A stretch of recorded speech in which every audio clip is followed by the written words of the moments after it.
Também em relação aos tipos de pesquisas, especialmente, né, correlacionado à coleta de dados, a gente tem o estudo de caso. O estudo de caso, ele é uma investigação em que o pesquisador tem que se dedicar o máximo possível. Por quê? Porque ele necessariamente, né, ele vai ter um viés do aprofundamento dos conceitos, né? E esse aprofundamento dos conceitos significa que tem que se dedicar mais a entender melhor todo o processo de investigação. A pesquisa, estudo de caso, ele tem um viés qualitativo muito intenso. Aqui também vale salientar, né? Quando a gente fala que uma pesquisa é qualitativa, não significa que ela é melhor que uma pesquisa quantitativa. Pesquisas qualitativas envolvem quantidade e pesquisas quantitativas envolvem qualidade. É a ênfase que a gente fala, né? Então, a pesquisa qualitativa ela tem como ênfase o aprofundamento sobre 1, 2, 3, 5, 10 casos. A pesquisa qualitativa ela tem como característica o entendimento amplo sobre um determinado fenômeno. Então, essas são as diferenças a serem consideradas. Então, a gente não pode excluir um elemento em relação ao outro, dizendo vou fazer uma pesquisa qualitativa porque é melhor que a pesquisa quantitativa. Não é isso. O melhor, né, é a gente sempre caracterizar a pesquisa, né, como qual e quant, que quer dizer tem qualidade e tem quantidade. Os dois elementos trabalham em conjunto. Aqui, no estudo de caso, a gente pode fazer uma investigação, por exemplo, com uma pessoa, mas a gente vai aprofundar o máximo possível sobre essa pessoa. Tanto que o estudo de caso ele vai se converter numa pesquisa explicativa, ou seja, explicar os detalhes, né, que envolvem um indivíduo ou mesmo um tema, né? Por exemplo, 5 pessoas que estão convivendo com situações de violência, né? Especialmente, né, pegar o exemplo de mulheres que sofreram violência sexual, e eu vou fazer um trabalho com essas 3 senhoras, né? E com isso eu vou investigar o máximo possível, né, aprofundando como que se constrói essa violência, como ela vai se caracterizando, como que ela vai se naturalizando nas relações entre os indivíduos. Assim como o estudo de caso pode ser um departamento, o departamento pessoal, né, em que tem homens e mulheres, porém, né, a maioria dos que trabalham ali são homens e as mulheres sofrem assédio moral. Um exemplo. É um estudo de caso também. Então, o estudo de caso, ele não necessariamente quer dizer uma pessoa. É um tema que eu vou aprofundar e exige, né, toda uma dedicação por parte do pesquisador, da pesquisadora, que não estão preocupados em generalizar dados, estão preocupados em entender aquele problema específico.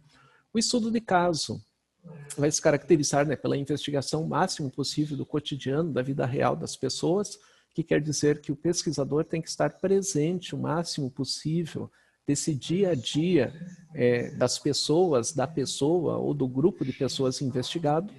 Também deve caracterizar uma boa descrição da onde acontece o fenômeno investigado.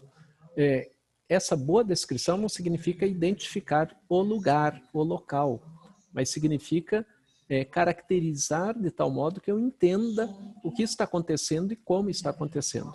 E também, né, explicar todo um processo, né, de variáveis que interferem dentro da constituição de um determinado fenômeno, não naturalizando os fenômenos. Então, quem vai trabalhar com estudo de caso, né, vai fugir da naturalização, dizer que tal coisa acontece porque sempre aconteceu.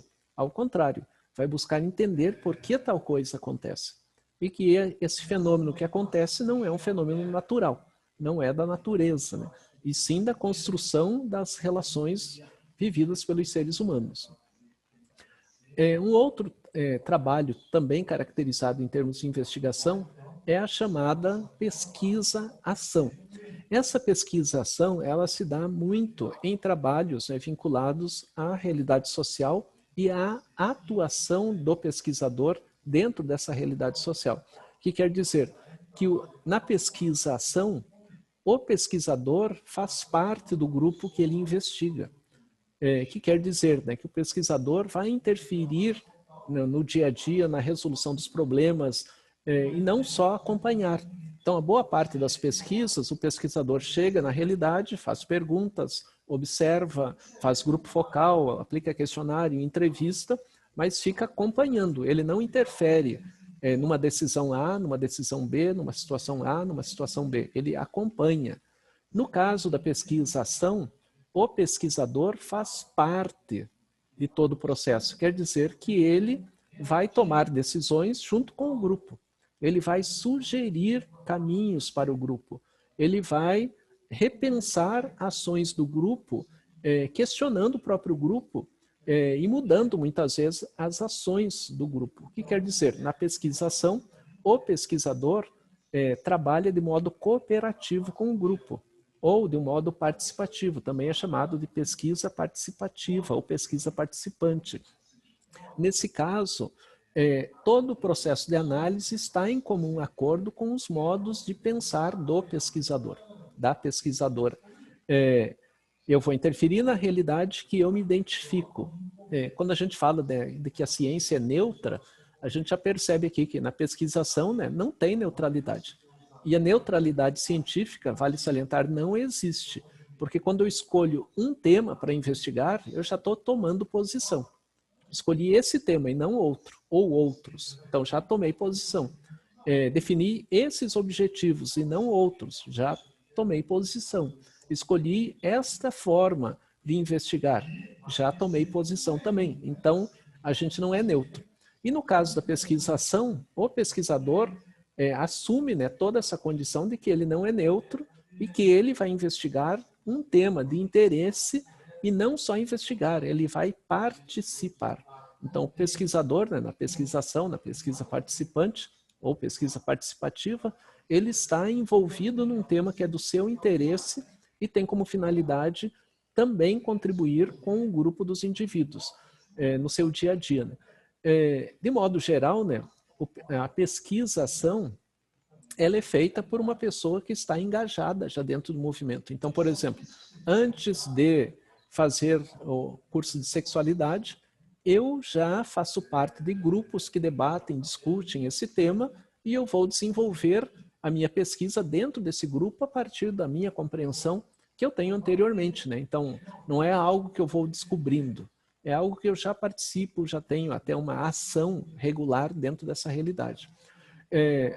Esse tipo de pesquisa ele se desdobra, né, dentro de interesses coletivos, né, na busca de um problema, né, que melhore a qualidade de vida dos indivíduos.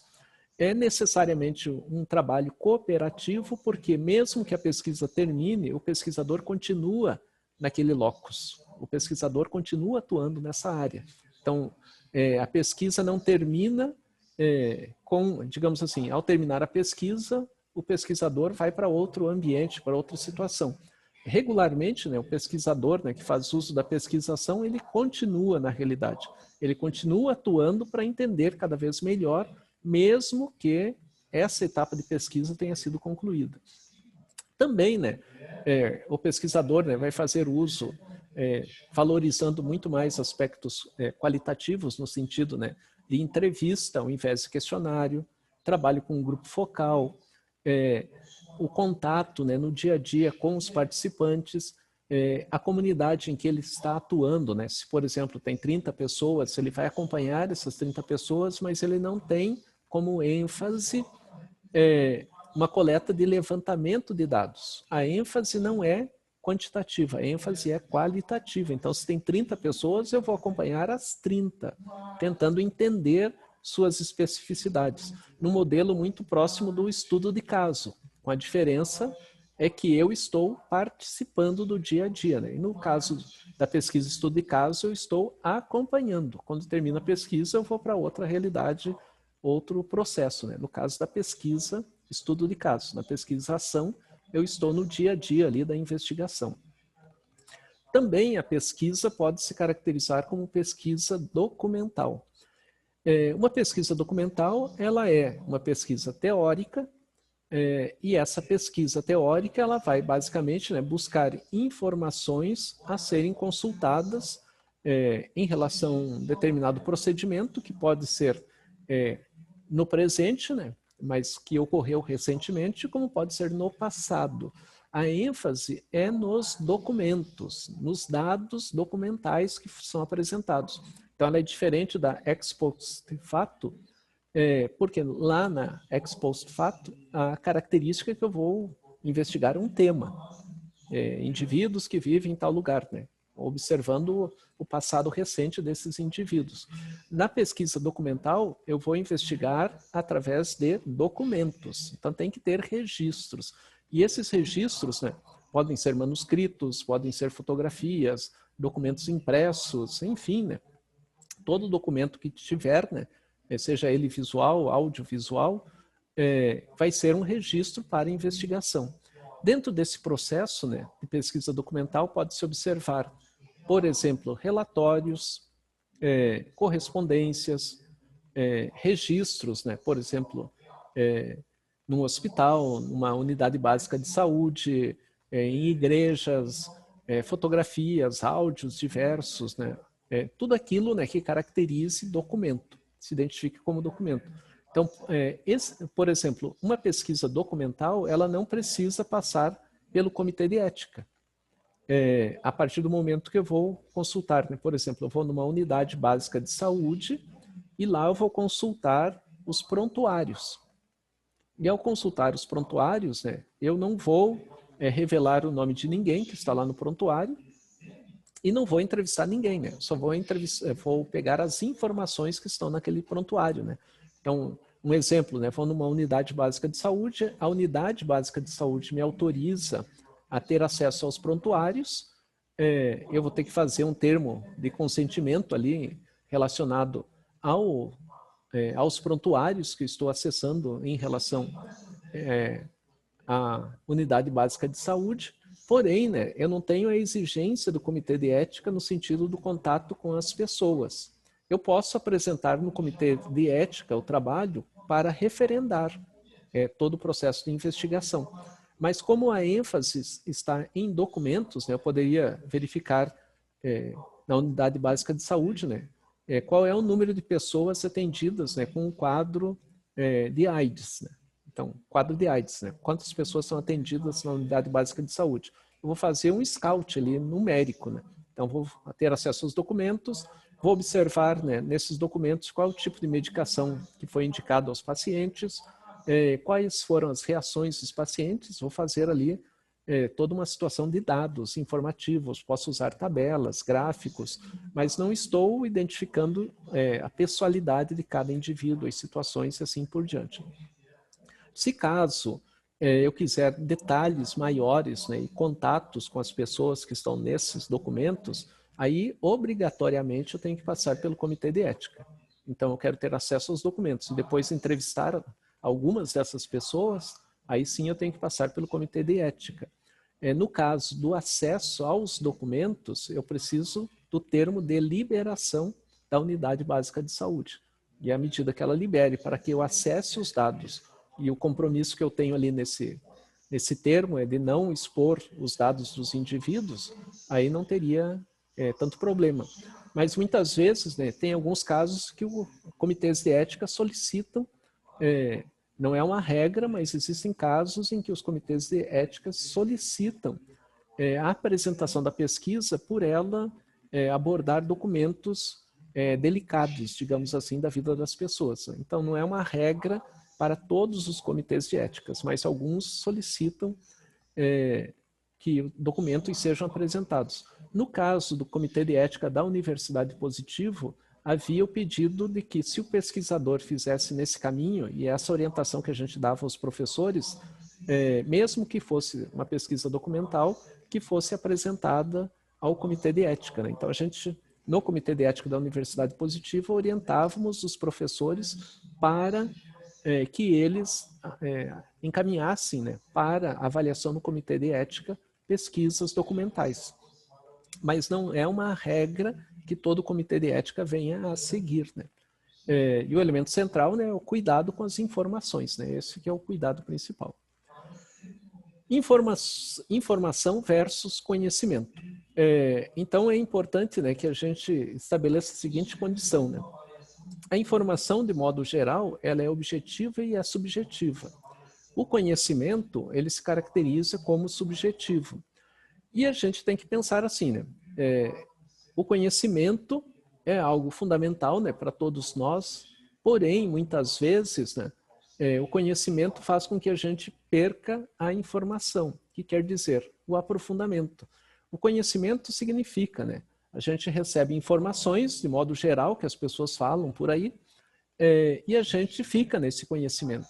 Mas a informação significa aprofundar esse conhecimento para que ele saia dessa condição de subjetividade e venha para um processo de objetividade. Isso quer dizer o quê? Que uma pesquisa, ela tem que ir além do conhecimento. A pesquisa tem que buscar informação. E a informação, ela vai sendo construída a partir de como a gente entende o mundo, representa a realidade. Porém, essa informação cada vez mais vai nos trazendo o dado da cientificidade, que é entender um processo na sua historicidade, antes, durante e depois.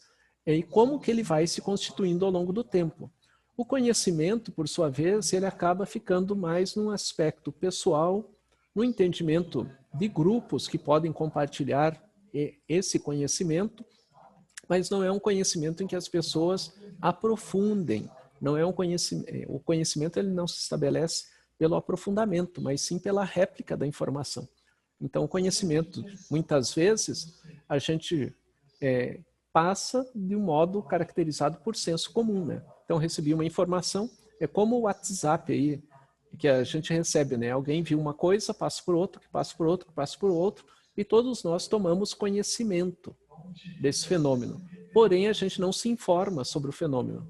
E muitas vezes a gente está ampliando toda uma dinâmica, todo um contexto que valoriza muito mais. Vocês estão me ouvindo? Que não está aparecendo aqui minha voz? Está tudo tranquilo aí? Eu estou ouvindo, professor. Tranquilo. Então tá. Agora eu estou vendo você aqui, Marcos. Eu desapareci aqui da tela. Enfim, o conhecimento, então, o conhecimento é algo que está envolto ao senso comum. O avanço do conhecimento é informação, que quer dizer, a gente vai aprofundar esse conhecimento para ver qual é a sua veracidade. Fazer pesquisa é isso. A gente tem que ir além daquele conhecimento que é propalado aqui, ali ou acolá.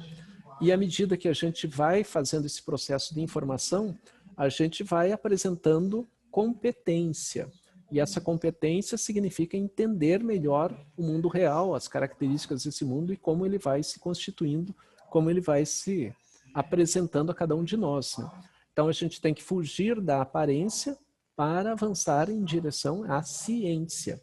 Então, ciência significa ter consciência sobre a realidade, ter domínio desse conhecimento através do aprofundamento dele, né? Ou seja, informação. Os objetivos da ciência, né? E toda pesquisa deve estar marcada por esse processo. Qualidade intelectual. A gente tem que ampliar a nossa demanda intelectual em relação a como nós pensamos um determinado fenômeno da realidade.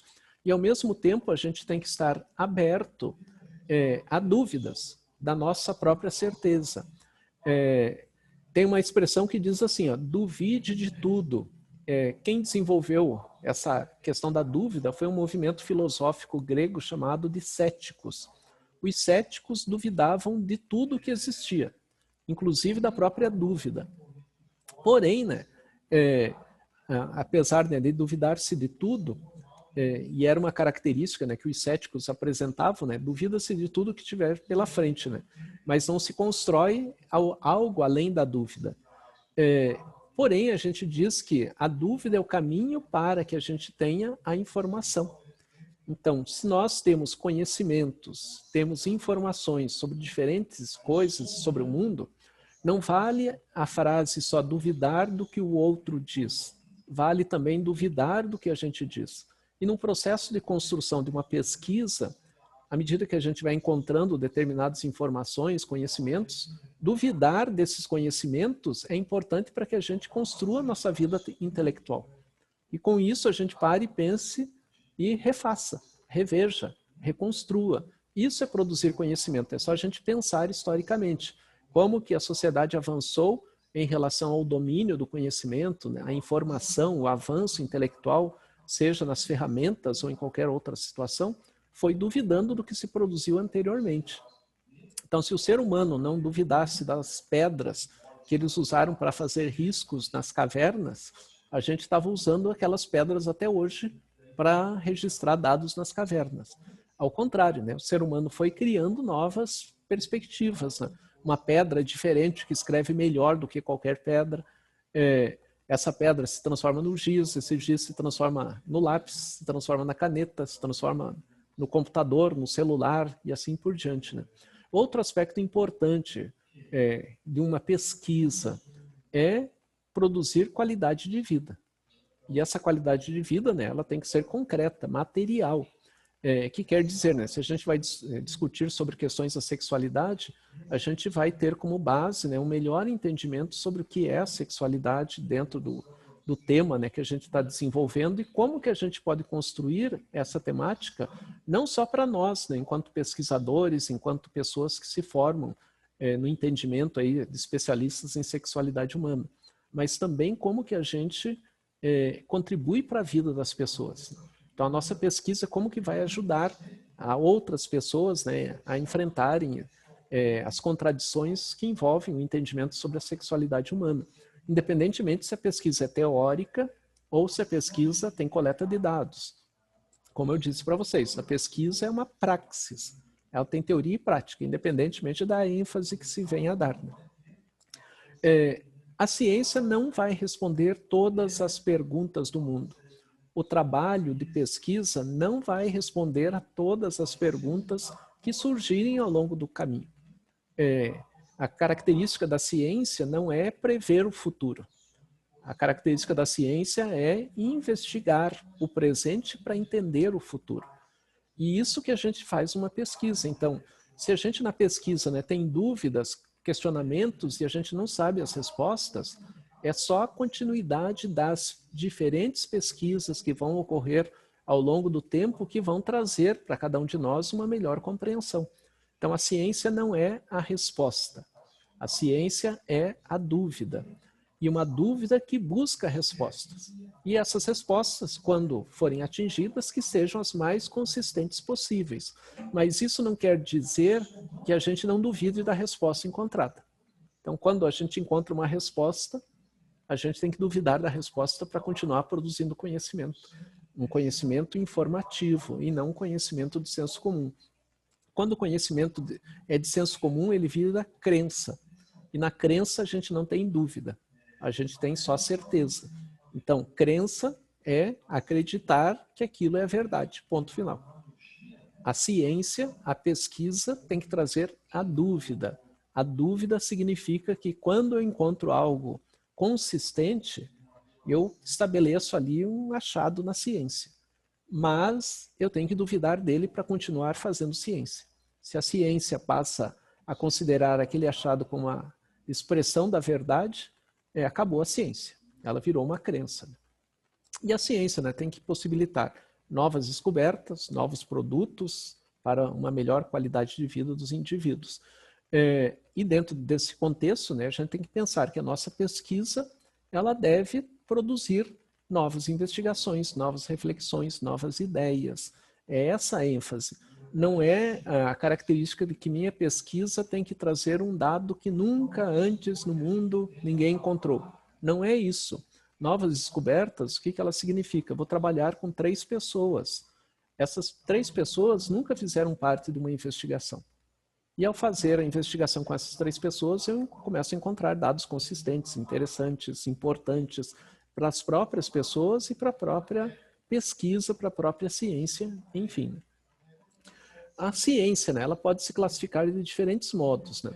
Tem a pesquisa denominada, né, de pesquisa pura ou pesquisa básica, cuja ênfase é a construção de teorias, as mais diferentes teorias possíveis, né? E a gente tem diversos enfoques, né, de ciência, né, em termos da pesquisa pura, né? A pesquisa ela pode ser aplicada e na pesquisa aplicada é pegar os conceitos teóricos da ciência pura e aplicar à realidade. E dentro da realidade tentar verificar se aquela pesquisa básica faz sentido ou não. Via de regra, né, nós e vocês, no trabalho de vocês, né, a gente vai trabalhar com pesquisa aplicada, né? Então a gente vai pegar o que já foi feito por aí e vai aplicar a realidade para ver se dá conta, né? Quem está no âmbito das pesquisas puras, pesquisas básicas, a ênfase é desenvolver conceitos. Claro que tudo isso com base em investigações, né? Não é só na subjetividade, é na objetividade também. Mas aplicadas à realidade no dia a dia, pode-se obter situações diferentes e divergentes do que a pesquisa pura vem a trazer. A pesquisa ela também pode se caracterizar como natural, né? Investigando o mundo como ele é, uma pesquisa, né?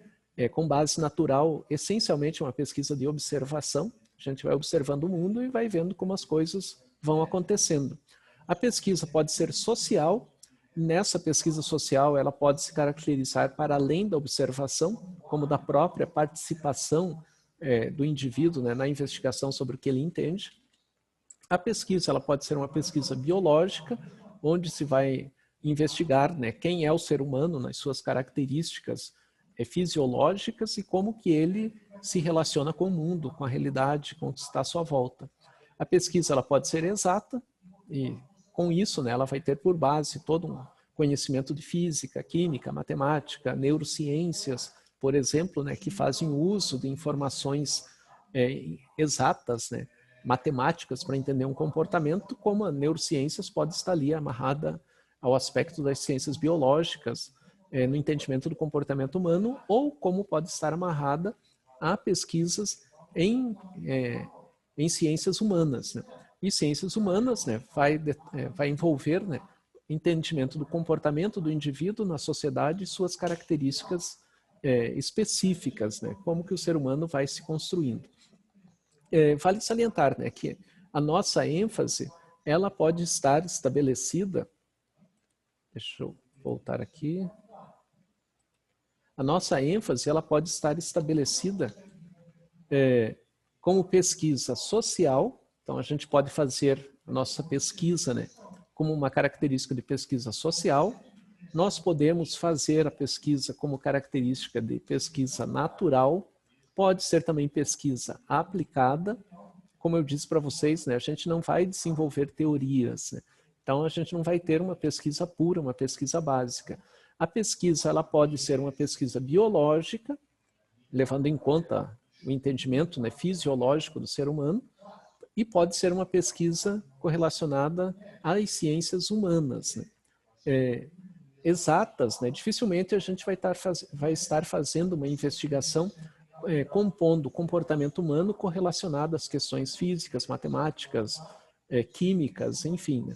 E também não vai ser um trabalho, né, voltado à pesquisa agrária, né, em termos de entendimento aí de como que se dá os processos vinculados aos seres, né, de modo geral, os animais e vegetais, né, a fauna e a flora. E à medida, né, que a gente entenda a nossa pesquisa, né, dentro de uma característica, né, por exemplo, biológica, sociológica, ou pesquisa vinculada às ciências humanas, a gente vai tendo uma relação de entendimento sobre a realidade. Esses tipos de ciência são tipos diferentes e eles caracterizam ênfases diferentes no entendimento do comportamento humano, do comportamento dos animais, do comportamento dos vegetais, né, seja do que for.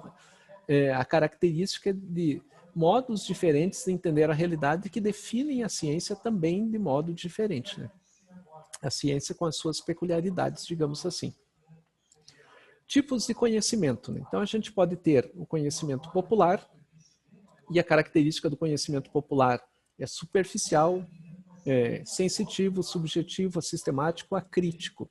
O que quer dizer, né? O conhecimento popular, que é de senso comum, ele não leva em conta características de organização de um pensamento. Por isso que a informação acaba se perdendo.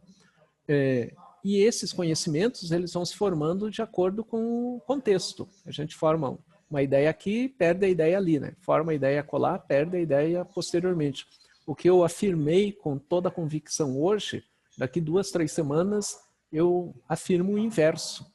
Por quê? Porque eu não estou numa base crítica.